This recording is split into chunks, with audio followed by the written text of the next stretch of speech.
ایک عورت عراق سے آئی، اس کی 5 یتیم بچیاں تھیں، تو اسے ضرورت تھی وظیفے کی۔ اس نے آ کے پوچھا حضرت عمر بن عبدالعزیز کا گھر کہاں؟ تو لوگوں نے فرمایا وہ سامنے جو ٹاٹ اور بوریے کا پردہ لٹک رہا ہے وہ عمر بن عبدالعزیز کا گھر ہے۔ دروازے پہ دستک دی تو ایک عورت اندر برتن دھو رہی تھی۔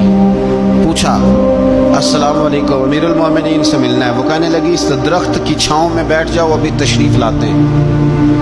تھوڑی دیر گزری تو حضرت عمر بن عبدالعزیز آئے تو کنویں سے پانی نکال کے نا، سین میں کنواں تھا تو جو جگہ میں مٹی اڑ رہی تھی نا، گرد اڑ رہی تھی، ہوتا ہے نا عصر کے بعد لوگ پانی پھینکتے ہیں، وہاں پانی پھینکنے لگے، چھڑکاؤ کرنے لگے۔ تو تھوڑی تھوڑی باتیں وہ خاتون آپ سے کرنے لگی، تو وہ جو عورت آئی تھی نا وہ کہنے لگی تم غلام سے باتیں کر رہی ہو، تمہیں پردہ کرنا چاہیے۔ کہنے لگی یہ غلام نہیں، یہ میرے شوہر ہے اور یہ امیر المومنین عمر بن عبدالعزیز ہے۔ کہنے لگی یہ عمر بن عبدالعزیز ہے؟ کہا ہاں یہ عمر بن عبدالعزیز ہے۔ تو وہ خاتون حاضر ہوئی، کھجوریں اس کو دی گئی کھانے کے لیے۔ اس نے کہا حضور میری 5 یتیم بیٹیاں ہیں، مجھے وظیفہ چاہیے۔ جناب عمر بن عبدالعزیز نے ایک بیٹی کا نام پوچھا، ولدیت پوچھی، وظیفہ لکھا۔ عورت کہنے لگی اللہ تیرا شکر ہے میری بچی کا وظیفہ لگ گیا۔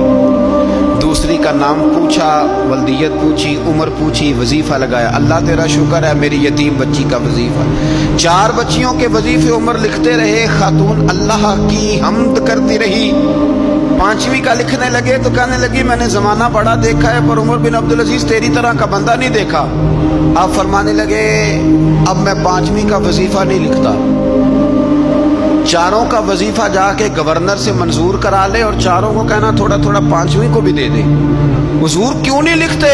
فرمایا جب تک تو حمد کے لائق رب کی حمد کر رہی تھی میں وظیفے لکھ رہا تھا، اب تو نے میری تعریفیں شروع کر دی۔ اپنی تعریف پر کیسے وظیفہ لکھوں؟ وہ تو حمد کے لائق ہے، اس کی حمد ہونی چاہیے، لیکن میں اپنی تعریف پر، اپنی خوشامد پر میں نہیں لکھتا۔ جا اللہ تعالیٰ تیرے لیے بہتری کرے۔ وہ خاتون کہتی ہے میں وہاں سے آئی، مجھے مہینوں لگ گئے، سفر لمبا تھا، عراق پہنچی تو عراق کے گورنر کو جب میں نے وہ روکا دیا تو ان کی چیخیں نکل گئی، تڑپ کے روئے۔